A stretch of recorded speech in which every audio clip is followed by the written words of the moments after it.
En el nombre del Padre, y del Hijo, y del Espíritu Santo. Amén. Te alabamos, Padre misericordioso, por tu Hijo Jesucristo, porque lo ungiste con óleo de alegría, y lo consagraste sacerdote eterno y Rey del universo, para que, ofreciéndose a sí mismo como víctima inmaculada y pacificadora en el altar de la cruz, consumara el misterio de la redención humana, y sometiendo a su poder la creación entera, entregara a tu majestad infinita un reino eterno y universal, el reino de la verdad y de la vida, el reino de la santidad y de la gracia, el reino de la justicia, del amor y de la paz. Amén.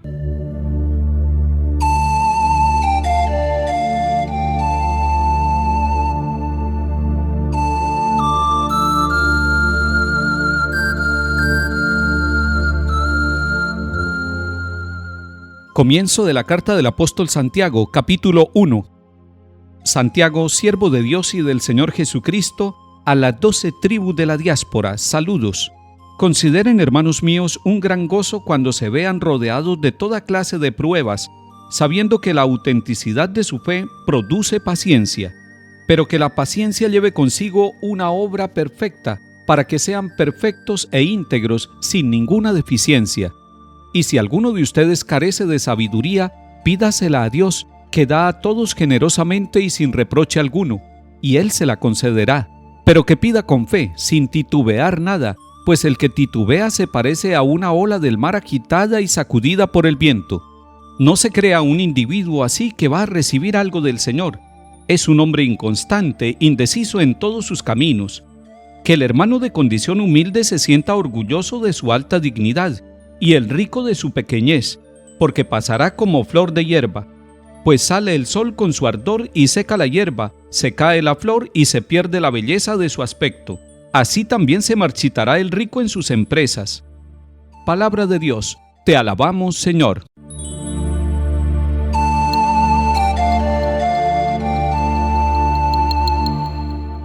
Comenzamos hoy la lectura de la carta del apóstol Santiago. Y es importante que nosotros la leamos. Es una carta con una sabiduría práctica. Tiene solamente 5 capítulos. Es una carta muy corta y que nos puede iluminar en nuestra vida cristiana católica. Si la tomamos, nos daremos cuenta desde el comienzo de varios elementos que son muy ricos para tener en cuenta y profundos para nuestra vida. Primero, cuando uno piensa en el autor, en Santiago, piensa en distintos personajes que en el Nuevo Testamento llevan este nombre. Recordemos, por ejemplo, que en el grupo de los 12 apóstoles elegidos por el Señor, hay 2 que llevan el nombre de Santiago. Y en el Nuevo Testamento hay varios que llevan este nombre de Santiago. Nos preguntamos entonces, ¿quién es el autor? El autor de este documento corto y lleno de sabiduría se reconoce a sí mismo como siervo de Dios y del Señor Jesucristo. Es muy importante que nosotros, todos los bautizados, los miembros de la Iglesia, hombres y mujeres, nos reconozcamos también como siervos de Dios, como llamados al servicio de Dios para que lo glorifiquemos con nuestra vida y que nos sintamos siervos llamados por Jesucristo el Señor para estar con Él, para servirle a Él en los hermanos, para servirle a Él con nuestro estilo de vida. Es entonces el autor un seguidor de Jesucristo, un discípulo misionero, alguien que quiere vivir al estilo del Señor Jesús y alguien que toma la sabiduría hebrea y la pone al servicio de nosotros los cristianos católicos y de hombres y mujeres de todas las razas que tengan fe en Jesucristo el Señor. Leemos también que esta carta va dirigida a las 12 tribus en la diáspora. El término 12 tribus hace relación al antiguo pueblo de Israel, aquel del Antiguo Testamento, las 12 tribus de Jacob. Pero recordemos que el nuevo pueblo de Israel está fundamentado sobre los 12 apóstoles, pudiéramos decir las 12 nuevas tribus, el pueblo nuevo de Israel, el pueblo de los seguidores de Jesucristo el Señor, porque el Evangelio está dado para que nosotros lo recibamos y lo vivamos personalmente, pero el verdadero clima donde se vive la palabra de Dios, donde se puede progresar espiritualmente, donde se puede ser seguidor de Jesucristo, es la pequeña comunidad, es la tribu, es esa comunidad que se llama iglesia, y que nosotros tenemos la pequeña iglesia doméstica que es la familia, es como el primer lugar comunitario donde podemos vivir la palabra de Dios. Pero además tenemos pequeñas comunidades y movimientos apostólicos que en las distintas parroquias y en las distintas diócesis del mundo entero están viviendo también su experiencia comunitaria y es mucho más rica la experiencia del Evangelio cuando la llevamos a la práctica en pequeñas comunidades.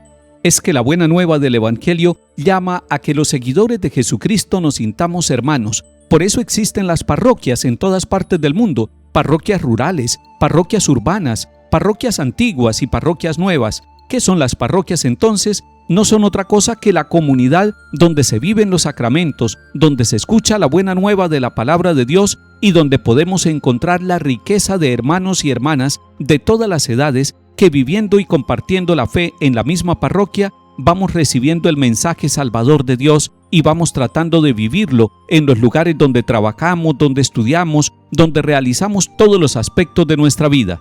Además, es importante que descubramos la palabra diáspora. Dice que las 12 tribus que están en la diáspora, y la palabra diáspora significa dispersión, es decir, que están regados en distintos lugares del mundo. Así es la Iglesia, en los 5 continentes, en la diáspora, esparcida por todos los lugares. Ese sería el concepto geográfico de diáspora, dispersión.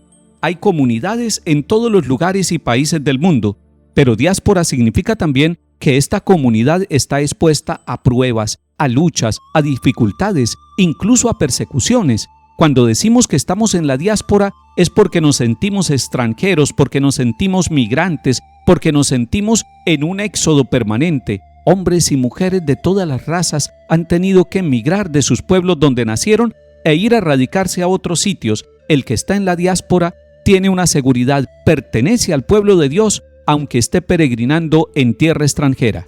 Miremos también la dimensión espiritual de diáspora. Nosotros estamos dispersos, estamos peregrinos, estamos migrantes, pero tendremos una casa donde nos reuniremos todos, las 12 tribus de Israel, todo el pueblo de Dios, toda la humanidad llamada por la buena nueva a conformar una sola familia. Estaremos en la casa de Dios Padre, en su presencia y en su comunión, gozando de la plenitud del encuentro de los hijos e hijas de Dios Padre. Pero mientras estamos en este peregrinar, la palabra de Dios nos está diciendo hoy que estamos sometidos a pruebas. Y sabemos que esas pruebas debemos asumirlas con gran gozo, dice la palabra de Dios. Alguien pudiera decir, no puede ser que yo asuma las pruebas y dificultades que tengo en la vida con gozo. Sí, empecemos esta semana con el gozo de saber que tendremos pruebas, pero que en medio de la prueba nos defiende la fe y que nosotros estamos acompañados por una fe que es un regalo de Dios, es un tesoro, sabiendo que la autenticidad de la fe produce paciencia y esa paciencia nos lleva a dar fruto de esperanza en Jesucristo el Señor, que asumió todas las pruebas y todos los dolores de nuestra vida para darnos la salvación. Hoy, si usted se siente probado, hoy, si usted siente las dificultades en su vida, sepa que con la fe usted puede afrontar toda clase de dificultades. Usted no está solo, usted está acompañado por el Padre, por el Hijo, por el Espíritu Santo, por el amor de la Virgen María, y a través de personas que están al lado suyo recibirá la sorpresa de la fraternidad, de la solidaridad, de la comunión que nos lleva a superar con fe las pruebas y luchas que tendremos en la vida.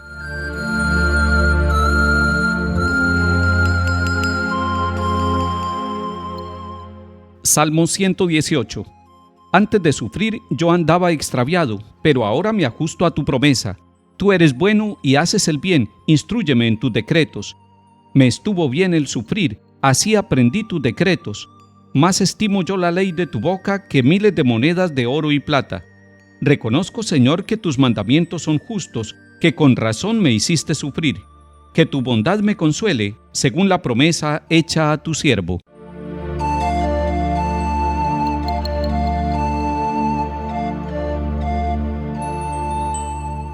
Lectura del Santo Evangelio según San Marcos, capítulo 8. En aquel tiempo se presentaron los fariseos y se pusieron a discutir con Jesús. Para ponerlo a prueba, le pidieron un signo del cielo. Jesús dio un profundo suspiro y dijo: ¿Por qué esta generación reclama un signo? En verdad les digo que no se le dará un signo a esta generación. Los dejó, se embarcó de nuevo y se fue a la otra orilla. Palabra del Señor. Gloria a ti, Señor Jesús.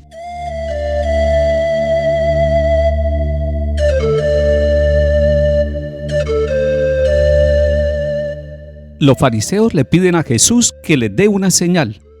El Señor Jesús no les da señal a los fariseos. Es más, el versículo 13 de este capítulo 8 de San Marcos nos muestra que Jesús deja a los fariseos y se va a otro lugar, porque ellos le están pidiendo una señal.